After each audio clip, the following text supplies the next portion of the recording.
Mukhang masaya to ah. Uy, Bes! Papasok ka na ba sa school? Oo, Bes. Tara, sabay na tayo. O sige, Bes, tara. Ay, sandali pala.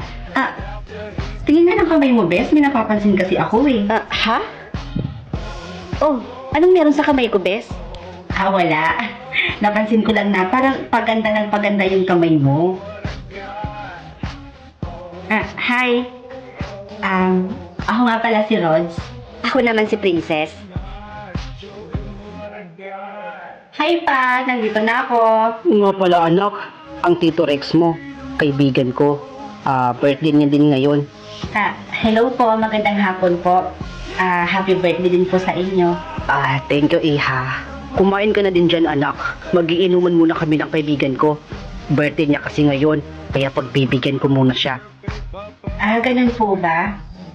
Sige pa, iwan ko muna kayo dito magbibihis muna ako. Sige po. Kay ganda mo palang dalaga, Iha. Tito Rex? Nandito pa po pala kayo? Oo. Dito na rin ako matutulog, sabi ng papa mo. Kasi wala na din akong masakyan pa uwi sa amin eh. Okay lang ba sa'yo, Iha, na dito muna ako magpapalipas ng gabi? Okay lang naman po. May dalaga na palang anak itong kaibigan ko. At sobrang ganda pa. Salamat po Ang kinis at ang puti mo. Manang-mana ka talaga sa mama mo. Sige po, Tito Rex. Matutulog na po ako.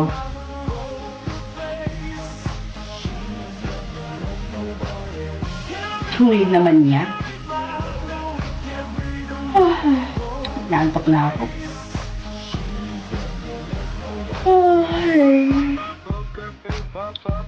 Ay, ano ba yan? Masyado yata ako napagalaw na tulog Ano? Bakit bigla dumabi yung pera ko?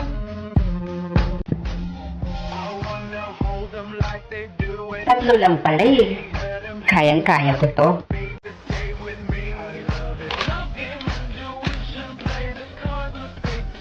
Ang hirap naman ito.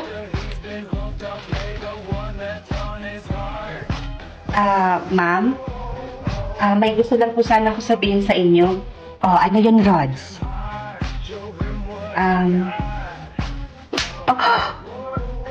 Ma'am, sorry po. What the? Pumunta ka ngayon sa guidance office, ngayon na. Bukas na bukas. Papuntahin mo din yung mga magulang mo, ha? Sorry po talaga, mama. Sabi naman yung first task. Napag-guidance tuloy ako. Madali lang to, Iha, may barya ka pa ba dyan? Pangkain ko lang sana. Ay, sandali lang po, Eto po. Napakabait mo naman. Salamat, Guys. Buti naman at nakatulong din ako. Ano kaya yung next task ko? Madali lang to. Ay ma, nandito na ako. O siya, sige anak, magpahinga ka muna. Ang ganda naman ng mama ko. At ang sexy-sexy pa. Nako, ito talagang anak ko. Thank you, anak. Bakit hindi ko pa rin nakompleto yung task? Anak, may sinasabi ka ba? Wala po ma. Sige ma ha, magmimerienda muna ako sa labas. Oo, sige. Bakit kaya ganun? Pinuri ko naman si mama. Bakit hindi ko pa rin nakompleto yung task? Bunso, nakita mo pa kung nasaan si mama? Nasa loob po si mama ate. Ganun ba? O sige. Ay wow, new look po kayo ngayon Taray, nagpariba ng person. Ang ganda-ganda mo naman ate. Ano ka ba? Parehas naman tayong maganda eh. Manang-mana ka kaya sa akin. Good morning anak. Morning ma. Ngayon na malalaman kung ano yung magiging creature mo. Kaya nga po eh. Sana po vampire din po yung makuha ko katulad nyo. Oo naman anak. Puro vampire kaya yung pamilya natin. Kaya nga po eh. Sige pasok na po ako sa school. Ingat ka anak ha. Balitaan mo ako. Good morning, Bess.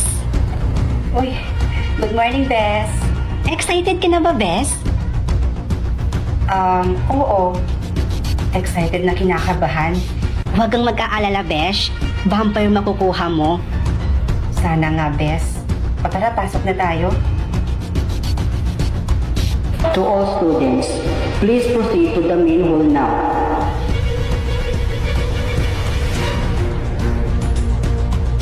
Next. Akin na kamay mo. Malalaman natin yung result ng creature mo maya-maya lang ha. Sige po. Besh! Vampire yung nakuha ko! Ikaw, anong nakuha mo? Loading pa din, Bess eh. Hindi ko alam kung bakit. Baka mamaya pa yung sa'yo, Besh. Lalabas din yan. Huwag kang mag-aalala. Kaya nga. Sige, Bess, mauna na ako sa'yo ah. Baka hinahanap na kasi ako ni Mama. Sige, Besh. Ingat ka, ha? Ma, nandito na po ako. O, anong nakuha mo, anak? Wala pa nga rin po, Ma eh. Hanggang ngayon, loading pa din po yung sa akin. Hindi ko nga rin po alam kung bakit eh. Okay lang yan, anak. Basta wag lang werewolf yung makuha mo. Dahil walang binubuhay na werewolf dito sa mundo. Dahil pinapatay ng mga vampire. Ma, paano kung werewolf po yung makuha ko? Papatay niyo rin po ba ako? Oo naman, anak. Dahil mortal na kaaway ng vampire ang werewolf. Ano? So, kaya niyo po ba akong patayin kahit na anak niyo ko? Dahil lang sa werewolf po yung nakuha ko? Malamang, kikitilin ka agad yung buhay mo kung nagkataong naging werewolf ka. Teka, magiging werewolf ka ba? Hindi naman po siguro, Ma. Sige, Ma, magbe-base muna ako.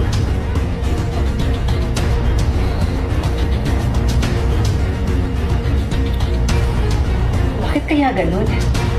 Hanggang ngayon, loading pa din yung sa akin. Kinakabahan tuloy ako. Okay na. Wait!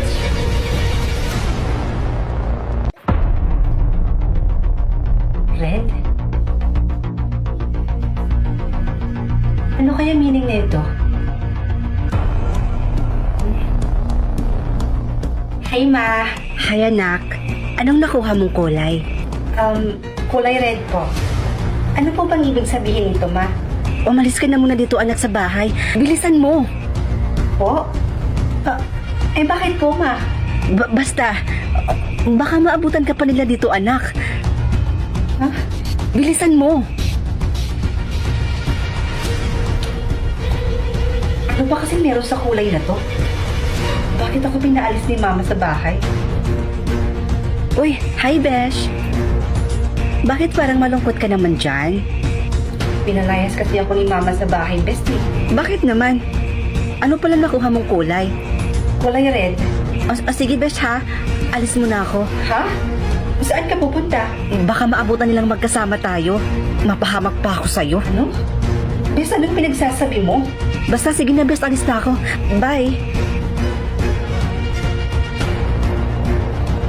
Aling Marites? Oh, Rods. Bakit? May itatanong lang po sana ako sa inyo.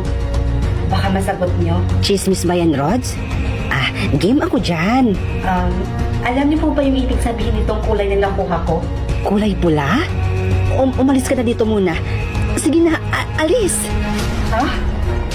Pati ba naman kayo itataboy niyo ako? Ano ba kasi talaga ibig sabihin nito, Aling Marites? Wala kasi akong kaalam-alam eh. Bilisan mo lang bata ka. Naninervous ako sa'yo. Baka maabutan ka pa nila dito. Baka madamay pa ako sa'yo. Sige na, umalis ka na. Sige po. Nakakainis naman. Bakit ba kasi sila takot na takot sa akin? Ano ba kasi talagang meron ka? Hi, miss. Ikaw ba si Rods? Opo. Bakit po? Kulay pula yung nakuha mo, di ba? Opo. Kailangan mong sumama sa akin. Baka maabutan ka nila dito. Ha? Sino? Ayun sila. Bilisan na natin. At baka makatakas pa silang dalawa. Rod, halika na. Bilisan mo. Sandali lang. Sino ba yung mga yun? Tsaka, ano bang meron sa kulay na to?